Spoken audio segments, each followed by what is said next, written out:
Chers amis, bonjour. Ce matin, l'électricien est venu me réparer l'halogène et donc j'ai retrouvé mon auréole, comme vous pouvez le constater. Par contre, pour l'eau chaude dans la maison, la tutrice est toujours introuvable, il ne renvoie pas le devis. Bon, bref. Ça va pas empêcher la Terre de tourner. Hier, je n'ai pas regardé le discours de François Hollande en direct parce que je n'ai plus de télévision. Donc je regarde en replay les émissions qui m'intéressent sur Internet. Donc hier soir, après avoir écouté France Inter, parce que je redécouvre France Inter avec grand plaisir, je prends le temps d'écouter France Inter et que je vous recommande chaleureusement. Et donc ensuite j'ai regardé en replay le discours de François Hollande. Alors, pour remémorer l'histoire de ce musée, c'est un musée qui a été, dont l'idée a germé chez Jacques Chirac. Ce qui ne m'étonne pas du tout, parce qu'en fait, c'est parfaitement cohérent avec le fait qu'il ait créé le musée des arts premiers. Donc c'est bien, parce que c'est la preuve que c'est quelqu'un qui a conscience de la valeur de certaines cultures, et donc je trouve ça parfaitement cohérent et tout à fait interpellant. Ce qui est très intéressant, c'est de se demander pour quelles raisons des gens de la même famille, de la famille artistique, j'allais dire, lapsus révélateur, de la même, théoriquement de la même sensibilité politique que MP, ensuite ont trouvé ça sans intérêt. Là par contre on peut quand même s'interroger. Alors c'est vrai que Nicolas Sarkozy d'une certaine façon est un travailleur émigré, lui, marié à une travailleuse immigrée aussi. Avec la cuillère en argent dans la bouche, on est bien d'accord. N'empêche qu'ils viennent quand même de l'étranger à la base. Hein. Moi, personnellement, ça ne me pose aucun problème. Hein. Mais bon, on peut se demander si une des raisons pour lesquelles il n'a pas soutenu le musée de l'immigration n'aurait pas ses origines dans son arbre généalogique, hein, justement. Mais bon, c'est comme ça. Hein. Alors à la question, est-ce que François Hollande comment dire, n'est pas dans une démarche de séduction, enfin bon, c'est un peu facile, quoi. C'est ce que certains pensent, je suppose, ce que j'ai entendu d'ailleurs ce matin. Moi je dirais que non, parce qu'en fait il ne fait que remettre les choses à leur place, tout simplement. C'est-à-dire que nier le fait que les différentes vagues d'immigration aient effectivement enrichi le pays, mais même sur le plan économique, parce que hier il a donné des chiffres, hein, dans son discours. Le discours était vraiment génial. Moi j'ai appris plein de trucs. Hein. Et il explique que pendant les 30 Glorieuses, il y a un logement sur deux qui a été construit par un immigré, et il y a une machine sur 7, et il y a 90% des autoroutes qui n'ont été fabriquées que par des étrangers. Voilà. Alors je ne sais pas exactement de quelle façon ces chiffres-là ont été obtenus, enfin, je ne sais pas exactement quoi. Alors il a cité les différentes vagues d'immigration, belges, italiens, polonais. Par exemple, nous, dans le Pays Co, quand il parle de la vague des Belges, c'est dans le milieu agricole notamment. Nous, on a énormément, dans le Pays Co, on a pas mal d'agriculteurs qui viennent de Belgique. Alors, belge, italien, polonais, espagnol, portugais, etc., etc. Donc moi, pour information, moi qui suis une Française de souche, mon premier mari est le fruit d'un mariage mixte. Mon ancien beau-père, qui est décédé maintenant, était un Français de souche, et ma belle-mère était une Polaque, ukrainienne, pour être précise. Voilà. Alors effectivement, oui, moi personnellement, je trouve tellement étrange et tellement hors norme pour moi de se méfier de quelqu'un uniquement parce qu'il est différent. J'arrive pas à imprimer ça, quoi. C'est pas dans ma... Moi, je considère qu'à partir du moment où où on rencontre quelqu'un, on parle avec quelqu'un, c'est précisément le fait qu'il soit un peu différent, qu'il ait une histoire différente, qui va faire que l'échange va être fructueux. Il y a bien des constantes au niveau des différentes cultures qui permettent justement de s'accorder sur plein de choses. Dans tous les pays du monde, quelle que soit l'ethnie, quelle que soit la communauté, une femme, quand elle est enceinte, elle espère, une fois qu'elle va accoucher, tout simplement être en sécurité, pouvoir lui donner à manger, que le papa, si jamais il est là, si elle a la chance qu'il soit là, s'occupe de sa famille, de sa nichée. Enfin, je veux dire, il n'y a pas besoin, c'est pas une question de religion ou de culture, c'est juste une constante absolument fondamentale. C'est pour ça que je trouve la stigmatisation et la méfiance envers les immigrés complètement dépassée, quoi. Pour moi, c'est complètement stupide. Quand j'avais accouché de ma seconde fille, je crois, c'est la seconde, je m'étais trouvée à la maternité à Rouen avec une noire africaine extrêmement grande. Je sais pas, elle devait faire... elle était très grande et très très mince. Et ça m'avait appris énormément, parce qu'en fait, on ressentait les mêmes choses, quoi. Enfin, elle était plus dans le caca que moi. Sur le plan psychologique, elle était plus dans le caca que moi. Elle avait du mal à... Elle avait des problèmes, quoi. Elle avait des problèmes d'ordre psychologique, mais il y a une chose dont on était toutes les deux aussi sûres l'une que l'autre, c'est qu'on souhaitait le meilleur pour notre bébé, quoi. Vous voyez ce que je veux dire? Puis c'était la même aide-soignante qui nous soignait, et voilà, quoi. Je n'arrive pas à comprendre. D'ailleurs, c'est intéressant d'observer ça, parce que c'est précisément quand on se retrouve dans des situations de détresse, souvent, qu'on est obligé de lâcher prise et de retrouver un soupçon d'humanité. Moi, j'ai connu quelqu'un comme ça, très âgé, qui était complètement... qui était raciste, qui était xénophobe, qui était con, quoi. On va appeler... Excusez-moi, je suis un peu dur. Mais, puis bon, il s'est retrouvé au CHU à Rouen. Évidemment, dans son lit, alors dans sa chambre, il y avait un arabe, il y avait tout, quoi. Il y avait tout. Il y avait la totale, quoi. Il y avait la totale.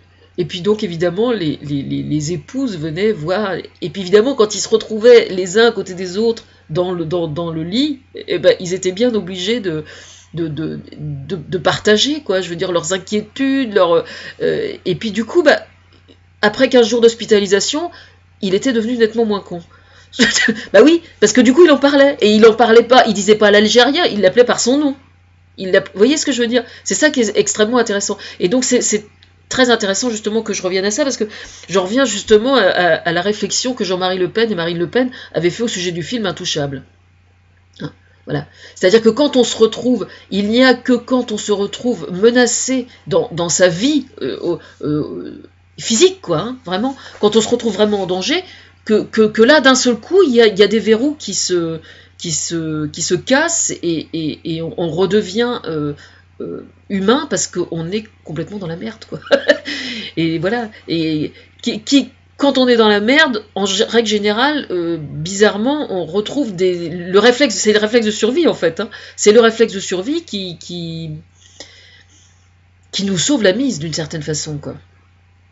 Alors, je n'irai pas jusqu'à dire que tous les gens qui sont racistes et xénophobes auraient tout à gagner à se retrouver malades et être hospitalisés, mais malheureusement, c'est quand même bien là, quelquefois, que se trouve le nœud du problème, quoi. C'est-à-dire que dès l'instant qu'on est en bonne santé et qu'on a les rognons bien couverts, on est dans son petit monde, et puis on fait pas attention aux autres et tout. Et puis il y a que le jour où on est dans le caca qu'en fait on se dit peut-être que je vais changer mon fusil d'épaule, quoi. Hein, vous voyez ce que je veux dire? Ah oui, c'est quand même assez terrifiant, quoi. Bon, toujours est-il que donc j'ai regardé moi la totalité j'ai écouté et prêté attention au discours, et j'ai appris plein de trucs, en fait, hein, parce que autant j'ai toujours été absolument convaincu de ça, quoi. Pour moi c'est une telle évidence. Autant j'ai appris, en fait c'est un cours d'histoire, hein, pour moi. C'était un véritable cours d'histoire, et j'ai trouvé ça vraiment, vraiment passionnant. Voilà. Alors en fait, il faut aller le réécouter. Moi, je considère que son discours, il devrait être diffusé dans sa globalité dans les écoles. Vraiment, hein, parce que je trouve que c'est un vrai cours d'histoire. Moi, c'est vraiment l'impression que j'ai eue. En fait, le seul truc qui m'a gêné un petit peu, mais bon, là je vais... Alors là, pour le coup, je ne défonce pas une porte ouverte. Je défonce une porte fermée. Je veux parler du communautarisme. Bon, alors, j'ai déjà parlé de ça sur mon blog, sur mon forum à plusieurs reprises. On prétend que le communautarisme, c'est quelque chose de dangereux pour un pays. Moi, je ne suis pas d'accord. Je vais vous expliquer pourquoi. Le communautarisme, c'est un réflexe humain que n'importe quel émigré va avoir systématiquement quand il part de son pays. Voilà. Ce réflexe-là, il existe quelle que soit la situation sociale dans laquelle vous vous trouvez. Si un jour, moi, je vais, pour une raison ou pour une autre, travailler, je ne sais pas de quoi l'avenir sera fait, on ne sait jamais.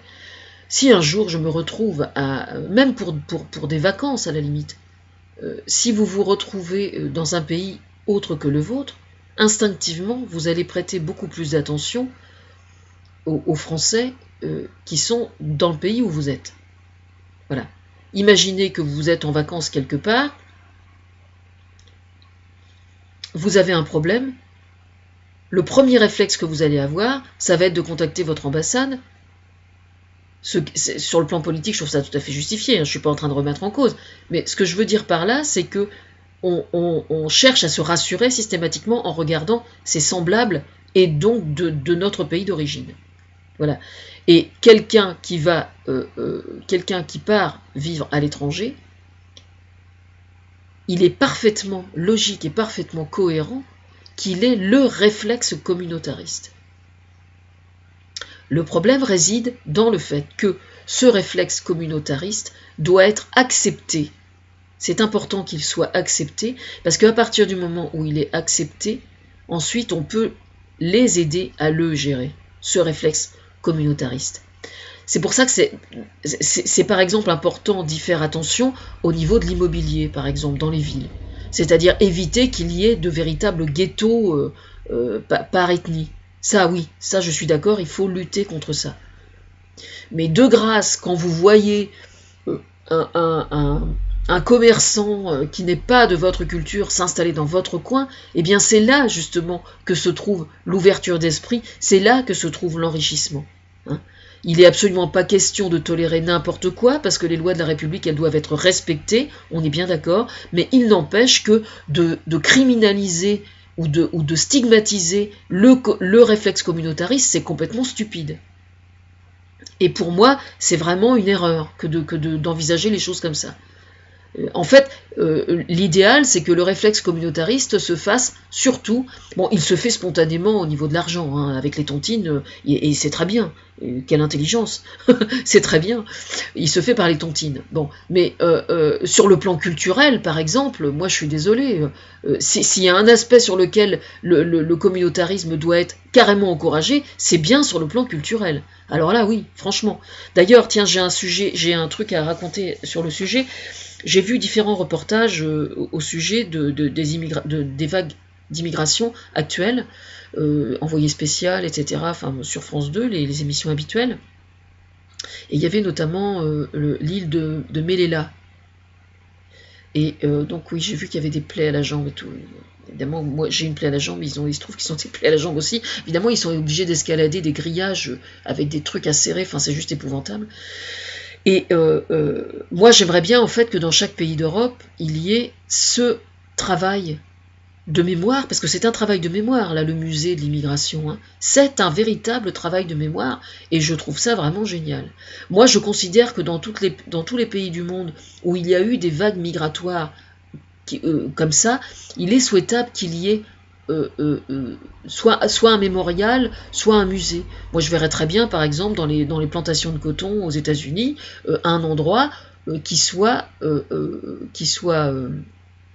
dédié à tous les Noirs qui ont bossé dans les plantations et à leur mémoire et qui regroupe toutes les œuvres d'art qui ont été faites sur le sujet, les livres qui ont été écrits, qu'on puisse trouver les DVD des films qui traitent du sujet, etc., etc.